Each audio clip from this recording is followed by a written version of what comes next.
a veces se hace mucho énfasis a disfruta el momento. Claro, disfrutas el momento, pero ¿el momento de qué? ¿Y con quién? ¿En qué ámbito de tu vida? ¿Todos los momentos? ¿En todos los ámbitos? ¿En todas las situaciones? Eso a veces es un poco complejo. Recuerdo el caso de una persona, ¿no? Era bastante ensimismada con temas laborales que de pronto había gastado décadas de su vida estudiando muchísimo y dedicándose mucho al plano académico, pero a su vez descuidando bastante la situación con respecto a sus propios hijos. Muy tóxico el terminar añorando el pasado y todo aquello que vivimos. Si no estamos dispuestos a ver esos cambios en nuestro adelante, si no estamos dispuestos a poder vivir un poco esas situaciones y dejarlas pasar porque ya quedaron en el pasado. Hola, hola, bienvenidos, bienvenidas.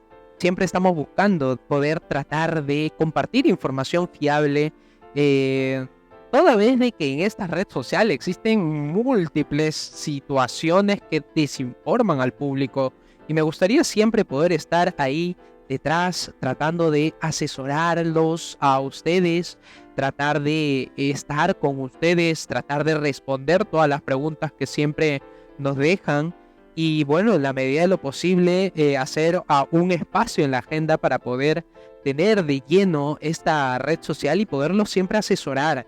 Ya ustedes, muchos de ustedes saben a lo que me dedico.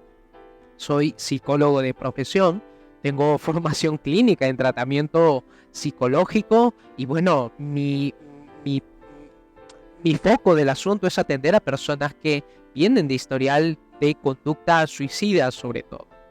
Pero bueno, esta semana he estado compartiendo múltiples historias en la plataforma de Instagram que me han llamado bastante la atención, sobre todo para abrir un poco este espacio de poder platicar un poco respecto a estas cuestiones que muchas veces me encuentro en las redes sociales, ¿no? Ahí hay múltiples cosas, por ejemplo, una publicación reciente que me llamó mucho la atención y que me gustaría comentarla es, bueno, esta es una imagen que mencionaba algo como, no se puede ayudar a cambiar la conducta de quien no ve ningún problema en ella. Definitivamente esto de la psicología y del comportamiento humano es una cuestión muy compleja. Sobre todo porque cuando se dice que una persona busca ayuda, se supone que esa persona muchas veces sabe cuál es el problema que tiene. Pero sucede que muchas veces en consulta, las personas que llegan a consultar con el psicólogo, pues eh, no saben exactamente cuál es el problema, simplemente están viviendo los efectos de esa situación problemática, sea una situación de duelo, sea una situación de ruptura, sea una situación de quizá una rencilla con el entorno social, interpersonal, sea un problema familiar, o sea una situación consigo mismo, con pensamientos, recuerdos, emociones, situaciones muy complicadas que a veces a las personas que llegan a consulta les cuesta muchísimo poder identificar realmente cuál es el problema. Y yo le diré, si usted acude al psicólogo a consulta, no hay necesidad de que usted detalle el problema o que sepa tan siquiera cuál es el problema. Justamente porque usted está en consulta. Es como ir al médico, ¿no? Uno simplemente le dice, me duele acá, me duele aquí, me duele acá. Pero el médico nunca te dice, ah, ya, mira, tienes, quiero que me detalles, quiero que me digas si tienes esto. Claro, el médico puede aproximarse. Tal como el psicólogo también, en todas las preguntas que pueden realizarte, pues también logramos identificar la dificultad de la persona y eso está súper bien. Así que en pocas palabras, que usted vaya a consulta no significa que necesariamente sepa usted cuál es la dificultad o tenga esa situación necesaria de detallarla. No hay necesidad. Suficiente con que usted esté viviendo los efectos y nos describa qué es lo que usted vive. Ya la entrevista psicológica pues se encamina mucho a esa situación, se encamina mucho a poder indagar un poco más a fondo de esa situación. Así que volviendo un poco al punto de esta situación. Cuando se mencionaba no puedes ayudar o no se puede ayudar a cambiar la conducta de quien no ve ningún problema en este comportamiento? Pues de hecho en parte sí y en parte no. ¿Por qué? Porque evidentemente hay muchas personas que sí llegan a tener dificultades con su propio comportamiento, dificultades que lo viven ahí, viven esta situación con respecto a sus seres queridos, con respecto a amigos, con respecto a personas del trabajo, con respecto a las personas que están ahí alrededor de ella o él. Pero justamente el comentario de mi parte era de que no hay ningún problema, o sea, la prioridad no está justamente en señalar cuál es el problema en sí, sino que la prioridad a la hora de atender a una persona, pues, está en justamente observar junto a la persona los beneficios de involucrarse en una conducta diferente. En palabras sencillas, la prioridad a la hora de ir al psicólogo, ir a consulta, pues no está sencillamente en decir, oye, mira, tienes este problema, esta situación, esto está mal, esto necesitas erradicar, esto está mal. No hay necesidad de priorizar tanto el problema, porque en realidad el problema no es realmente el problema. El problema siempre es lo que no estamos haciendo en realidad. Pongo un ejemplo. Persona que va a consulta y normalmente se implica en decir cosas como, bueno, tengo dificultades con tal persona. Y cada vez que me relaciono con esta persona en el trabajo, pues sucede esta situación. O sea que no sé cómo llevarme con esa persona. Siento que cada vez que quiero dirigirme a esa persona, siento que me lastiman, siento que me vulneran, siento que me siento vulnerado con solamente observar a esa persona. Siento que me bloqueo y no quiero ni ver a ella o a esa persona. No quiero. Entonces, el problema, claro, cualquier persona diría, ya, sí, eso es un problema. Claro, pero el tema es que lo que la persona está observando podría ser el problema. Pero a ojos de un psicólogo, el problema realmente no es lo que describe la persona, sino lo que no está haciendo la persona en esa situación. ¿Y qué es precisamente lo que no está haciendo esa persona en esa situación? Pues, por ejemplo, en esa situación no está haciendo exactamente acercándose a esa persona, hablando con esa persona, interrelacionándose con esa persona y quizá consensuando con esa persona. Entonces, ese realmente es el problema, lo que no hace en esa situación, más que el mero hecho de decir, esa persona me cae mal, me relaciono muy mal con esa persona, me llevo así con esa persona. Entonces, a veces lo que vemos no es lo que parece. Entonces, esas situaciones hay que tomarlas muchas veces con pinzas, porque en el haber popular muchas personas a veces llegan a pensar de que mi vida está sumida, está llena de dificultades, está llena de problemas, está llena de sinsentidos, no me llevo bien, no me relaciono adecuadamente, caigo en bucles depresivos, ansiógenos, siento que mi comportamiento hace que me lleve mal con todas las personas. Claro, está bien, muy bien, está bien, es una forma de ver la dificultad, pero a lo que quiero llegar es justamente que el problema no es el problema que observa la persona, sino el problema está en lo que no se ve haciendo esa persona en sí. Y lo que no se ve haciendo la persona en sí, justamente es eso, relacionándose bien, aproximándose a la gente, estando con las personas, haciendo cosas que todo mundo haría con las personas a su alrededor y bueno, es un tanto complicado. Por ello es importante que siempre pueda uno acudir a consulta porque de uno u otro modo estamos empezando a crearnos nuestro propio infierno y, y a veces no hay nadie que nos saque de esa situación hasta que conversamos con el especialista y podemos poner en perspectiva sobre la mesa esa situación específica.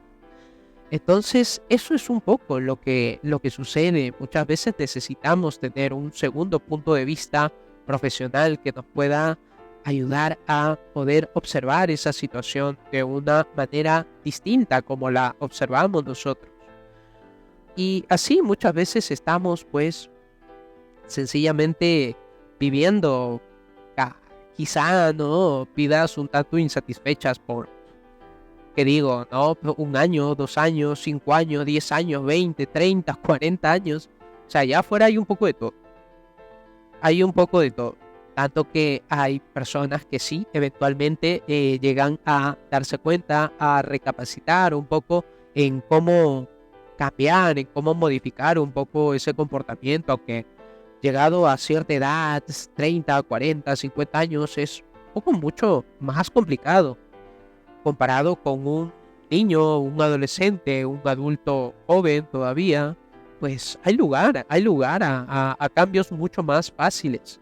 Pero resulta que cuando ya las personas cumplen cierta edad, pues evidentemente la conducta se llegaría, ¿no? Por decirlo de una manera muy simplista, la conducta se llegaría a fosilizar. ¿Y a qué nos referimos con ello? Que va a ser mucho más difícil poder cambiar nuestra forma de ver las cosas, de hacer las cosas. Va a ser mucho más difícil salir de esos embrollos, de esos bucles de sufrimiento que eventualmente nos toca vivir a las personas. Y bueno, eso sí hace que la situación se vuelva un tanto más compleja todavía. Por ello es que, sobre todo en personas mucho mayores, 30, 40, 50, 60 años, eh, la gran mayoría, pues sí, le cuesta mucho, mucho el cambio. Pero no descarto que sí hay personas, incluso mayores, que al contrario que nada, son súper flexibles. Tú hablas con ellos, con ellas, y no se notan que son cerrados o cerradas. Al contrario, siguen tratando de disfrutar la vida, de vivir, de escuchar un poco a la gente más joven y de tratar de entender un poco la forma en la cual observan el mundo. Y eso es súper bueno. Eso está súper bien. Yo creo que todas las personas que llegan a cierta edad, pues tendrían que llegar siempre con esa flexibilidad de entender el mundo y sus cambios, entender la cultura en la que se vive, pero no por ello permitirla, sino simplemente entenderla para poder estar más tranquilo, para poder vivir mucho mejor y no peleando con el pasado y machacando la idea de que todo tiempo pasado ha sido mejor. Bueno, puede que lo haya sido, como que puede que no, pero el punto acá es que cualquier persona puede llegar a tener una adecuada vejez, justamente porque empieza a relacionarse más con la gente joven, llegado a la edad que tienen. Intentan interesarse un poco más por las personas, por las modas, por el mundo en el cual ellos han visto ante sus propios ojos cambiar. Y eso está súper bien, llegar a esa edad, 40, 50, 60 años, 70, y tratar de interesarse mucho por las cosas, por la música que se escucha hoy en día, por las series, las películas, las novelas de hoy en día, cuestiones que cambian muchas veces y que el modo de visualizar un poco esa situación puede ser muy chocante para algunos adultos o personas mayores, pero aquellos para los que no es chocante esta realidad en la que vivimos, pues buenísimo, buenísimo, porque estamos hablando no de una persona que empieza a renegar con ira, con frustración, con intolerancia, ver las cosas como están, sino al contrario, tratar de entender cómo es que las personas hemos ido cambiando generación tras generación. Y en vez de llamar a las personas es una generación de cristal, pues en vez de achacar ese tipo de etiquetas, empiezan a decir cosas como, allá, es interesante ver cómo nuestro mundo ha cambiado y ellos también, la generación nueva también ha ido cambiando. Y es cierto, hablar de una persona que empieza a observar esos cambios pues, década tras década a medida que han ido viviendo y poder seguirse interesando de manera muy flexible por estar con la gente, relacionarse con otras personas, tener hábitos con otras personas, tener pasatiempos con otras personas, no nada más de su edad, sino personas mucho más jóvenes. Eso, digamos que me llama mucho la atención y yo lo consideraría algo súper saludable.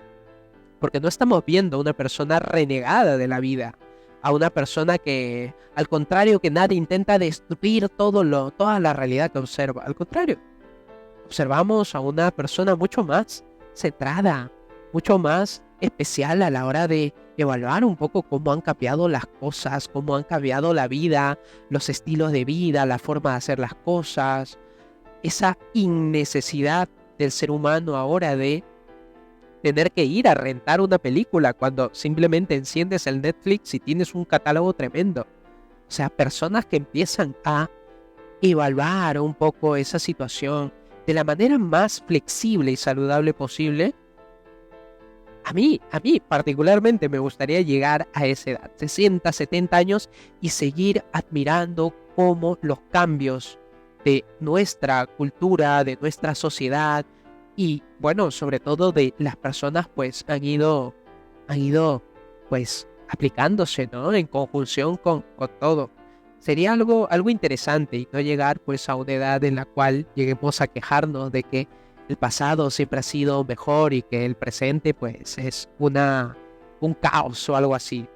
No quisiera llegar a tener un poco ese concepto. Porque incluso nosotros que hemos ido viviendo ya, hemos visto cómo hemos pasado las personas que tienen ya son base 30, ¿no? Como nosotros, pues ya hemos visto ya varias generaciones y definitivamente hemos observado cómo la computadora, por ejemplo, ha pasado de ser algo que se tenía tapado en el escritorio a ser algo que tenemos en la mano. Entonces, nosotros también estamos evolucionando junto al mundo y a veces es necesario siempre esa flexibilidad de por medio, porque pasa lo mismo a veces con las situaciones que nos tocan vivir. Si no estamos dispuestos a poder trasladarnos de una computadora tapada que se tenía en la sala de una casa a algo que teníamos en la mano, si no estamos dispuestos a darnos la oportunidad de hacer las cosas diferente ahora con un aparato en la mano, lo mismo sucede en nuestras vidas. Si no estamos dispuestos a quizá esforzarnos y hacer un rato extra al esfuerzo, a la dedicación, a la implicación con los nuevos proyectos, con las cosas que nos tocan vivir, pues vamos a estar súper frustrados también. Vamos a tratar de quedarnos con el pasado y el pasado y el pasado y solamente las cosas que hemos vivido y al final, pues, ¿qué sucede? Que vamos a estar súper disconformes, vamos a estar, pues, al contrario, ¿no?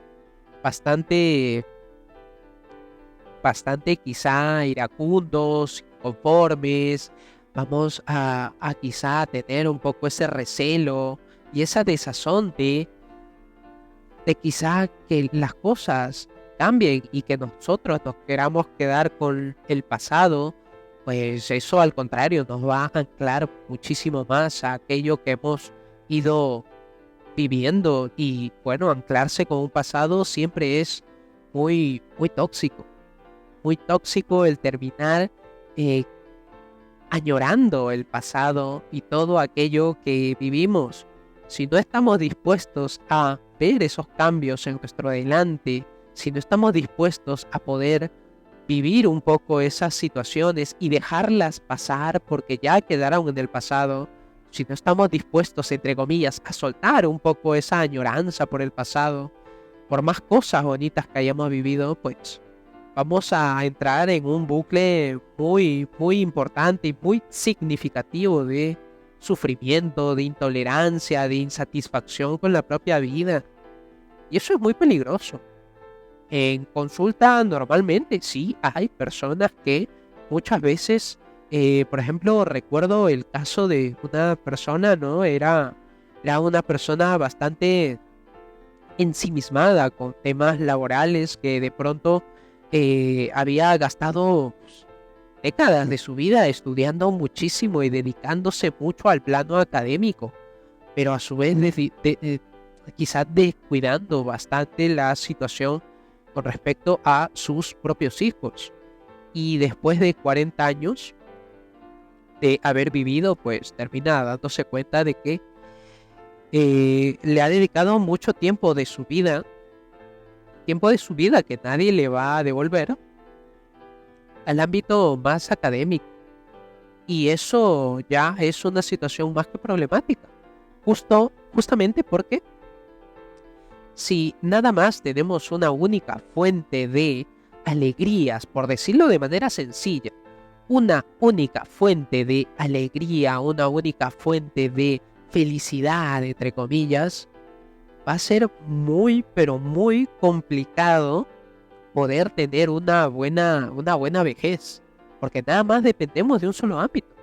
Si creemos que disfrutar la vida solo es y solo depende de nuestro ámbito académico, por decir, pues a la larga nos va a pasar factura, porque todo ser humano, y lo recomendable es, yo no exijo a las personas a que hagan algo, simplemente que evalúen las cosas que digo y que la pongan a prueba. Si les funciona, buenísimo, y si no, pueden intentar otras alternativas. Mi objetivo aquí es que si llegados a cierta edad, 30, 40, 50 años, y nada más ha dedicado su vida a disfrutarla en un solo ámbito, por decir, el ámbito académico, ¿no? Como en el caso que les comentaba, pues llegados a cierta edad vamos a quedar un tanto insatisfechos. Un tanto insatisfechos porque es lo mismo que tener quizá, ustedes le preguntan a una persona que es quizá muy allegado al entorno financiero, y la persona especialista le va a decir, oye, mira, si tú únicamente tienes una única fuente de ingresos, yo te aseguro que te va a ir mal en tus finanzas. Porque tener una única fuente de ingresos es muy peligroso. Si se te corta esa único drenaje de economía, pues ya fuiste, estás frito en este mundo. Sucede lo mismo con el entorno, el plano psicológico de las personas. Pues evidentemente si nada más tienen una única fuente de felicidad porque se la han dedicado únicamente a su entorno académico, por ejemplo, pues muy bien, está bien, disfrutas todo lo que te dure, pero tu ámbito académico no es toda tu vida, es simplemente un porcentaje, quizá más o menos pequeño de tu vida.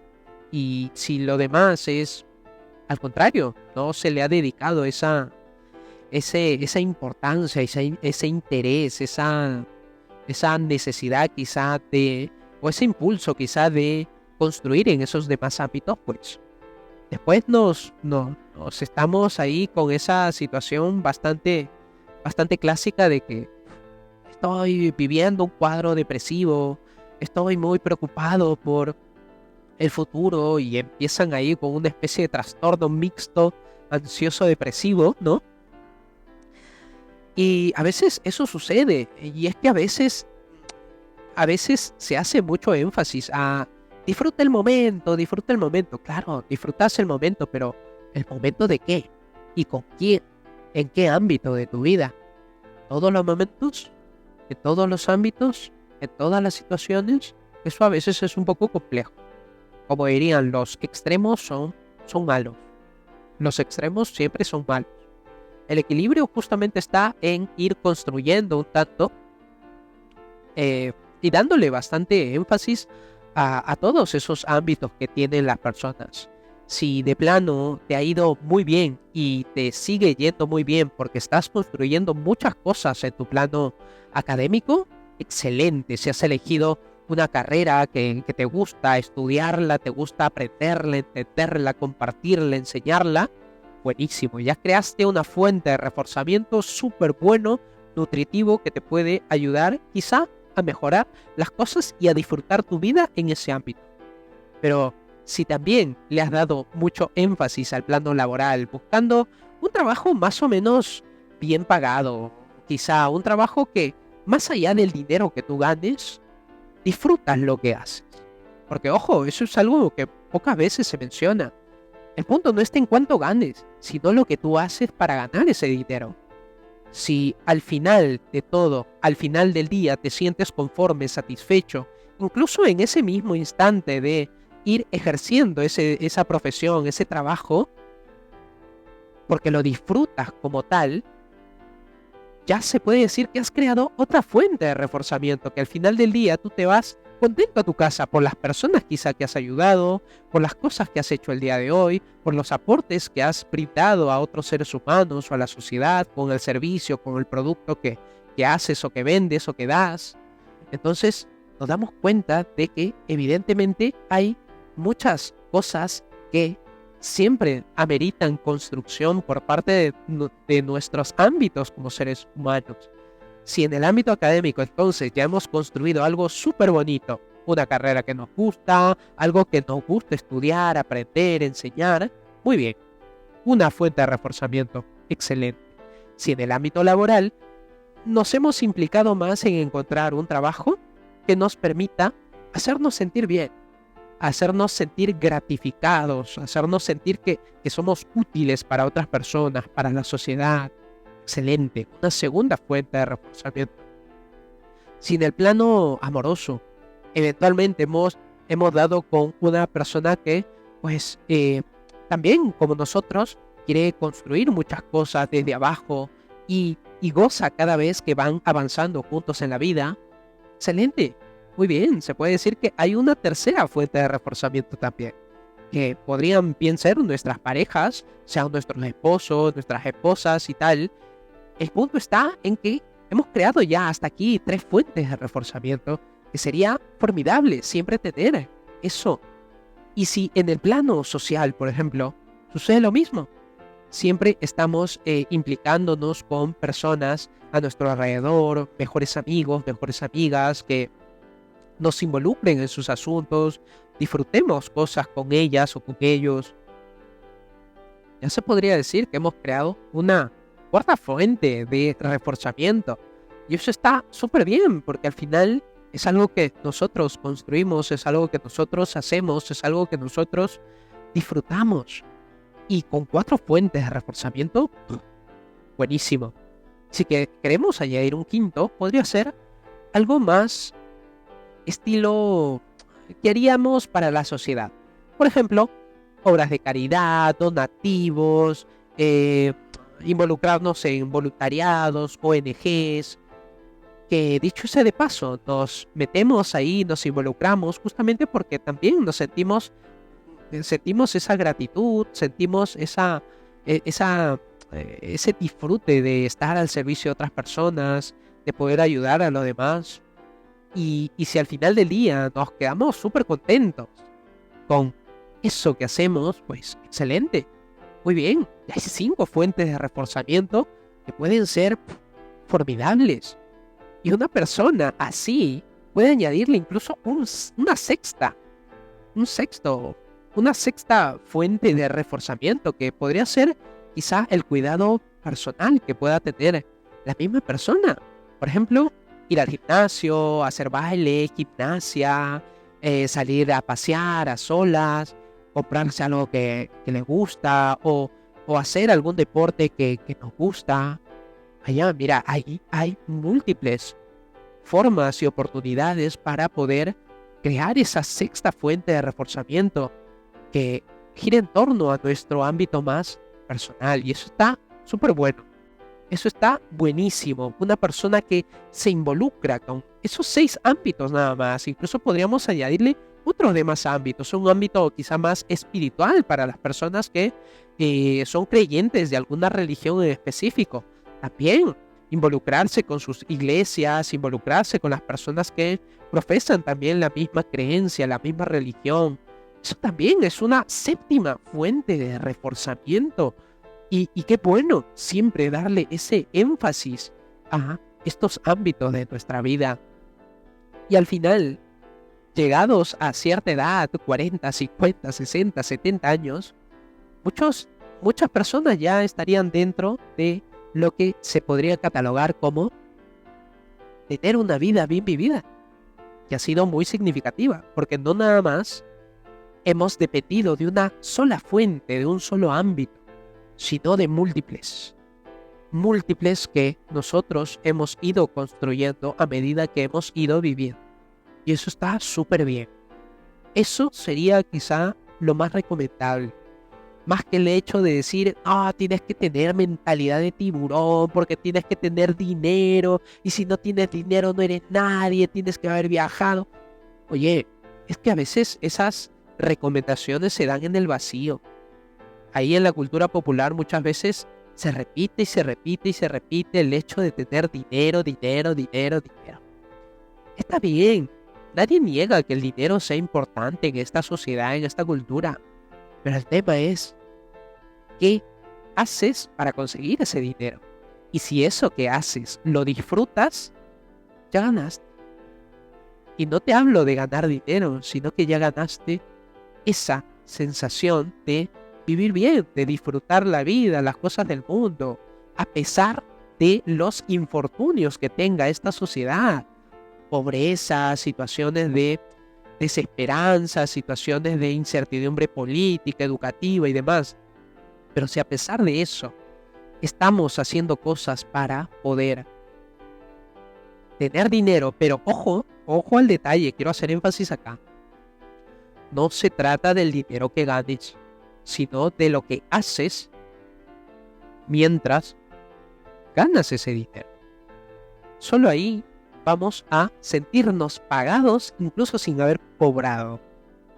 Fíjense, sentirnos pagados incluso sin haber cobrado a fin de mes. Y eso realmente tendría que ser el sentido de un trabajo, ¿no?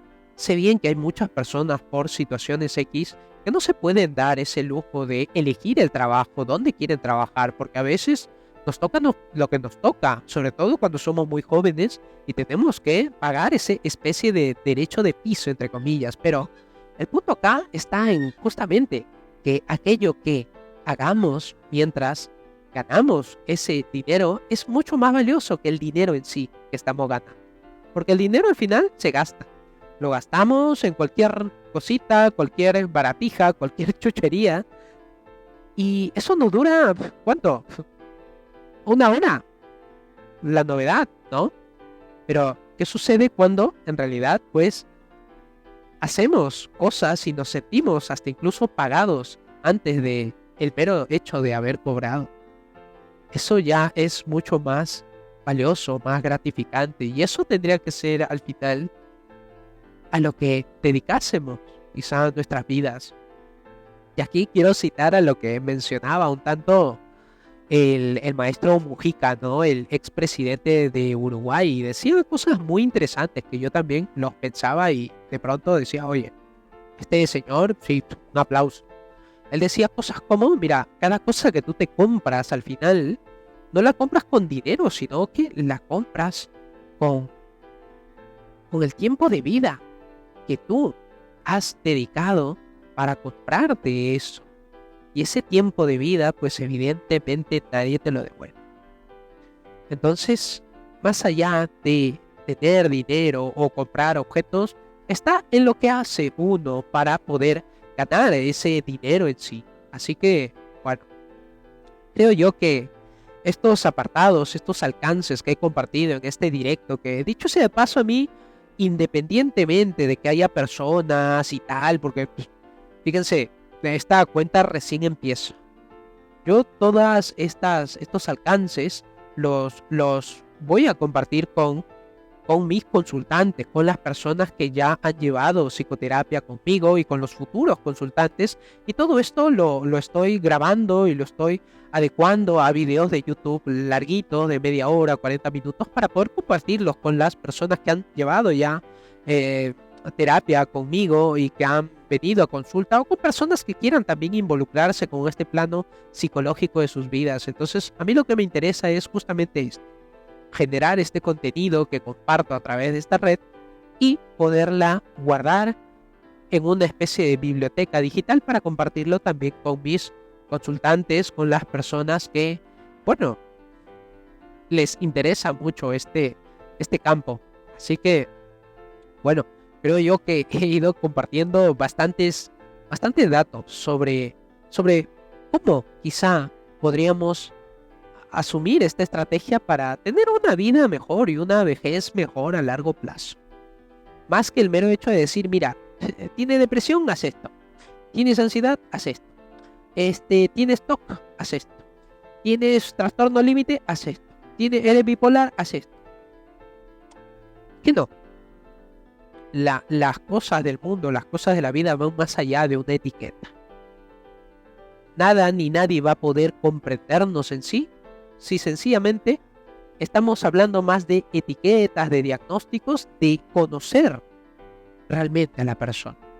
Entonces, a mí me interesa mucho y sobre todo a mis consultantes, jamás, pero jamás les he dicho, oye, mira, tu tratamiento va a girar en torno a esto porque tú tienes depresión, porque tú tienes ansiedad, porque tú tienes un trastorno de personalidad múltiple, tienes una situación de esquizofrenia muy disociativa.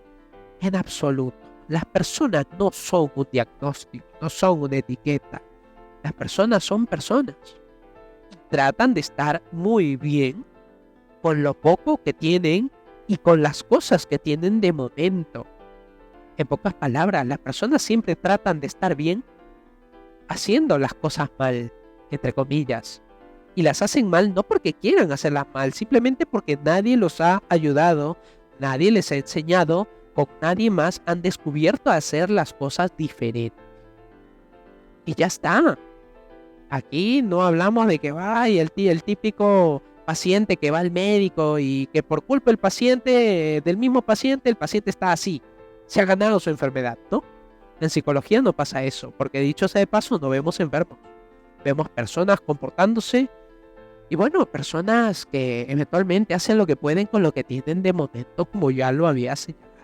Entonces mi máximo interés es justamente compartir este contenido, a pesar de que no haya mucha llegada como estos influencers que a veces veo en las redes sociales, y yo apelaría que muchas veces se habla desde la propia charlatanería y como diría la frase, es hasta frustrante ver a estas personas que a veces tratan cuestiones muy complejas de manera tan simplista, como si las personas fuésemos objetos o un diagnóstico, o como si las personas nada más requiriésemos un ajuste y ya, estamos excelentes, nuestra vida cambió. No es así, no es así. Personas somos complicadas, pero en esa complejidad no significa que no podamos cambiar. Podemos cambiar, claro que sí, siempre y cuando podamos dejar entrar esas oportunidades para el cambio y poder conversar con otra persona. Y si es un especialista, psicólogo, con formación clínica, porque yo he visto que muchas personas van al psicólogo, pero al psicólogo general. Y ustedes lo que necesitan, si buscan psicoterapia, necesitan un psicólogo con formación clínica en psicoterapia. Si no la tiene, ustedes están chocando nada más con un psicólogo general. ¿Me dejo entender? Es como ir al médico. Tú quieres un cardiólogo, pero encuentras un médico general. El médico general no te va a poder ayudar, pero sí te va a poder derivar a un especialista, en este caso un cardiólogo. Lo mismo con un psicólogo. Todo psicólogo, por más que sea psicólogo, no es clínico. Por más que sea psicólogo, no necesariamente tiene formación en psicoterapia.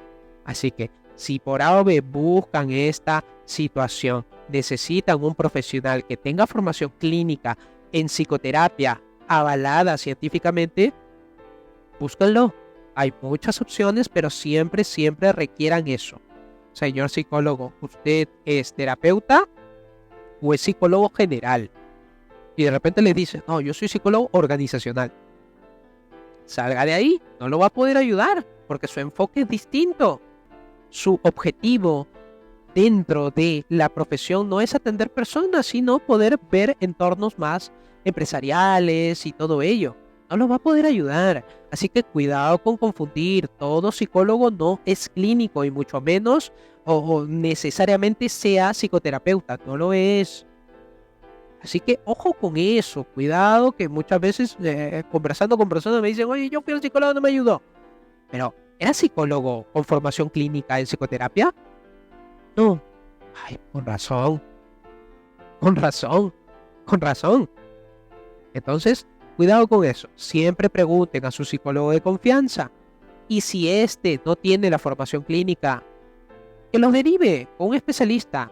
Y si alguno de ustedes desea, busca, solicita un psicólogo confiable, bueno, aquí me tiene. Cualquier situación, consultas o asesorías, aquí estoy yo a disposición para poderlos escuchar, atender, asesorar, no solo a ustedes, sino también a sus familias o personas que ustedes sean más allegados o allegadas. Entonces, eso sería todo de mi parte con respecto a esto que hemos ido conversando y nada más. Yo me despido, soy el psicólogo Rubén Urquiza, psicoterapeuta, psicorruben en las redes sociales y nada, muchísimas gracias en este episodio por acompañarme y nos vemos hasta una siguiente ocasión. Nos vemos. Chao, chao.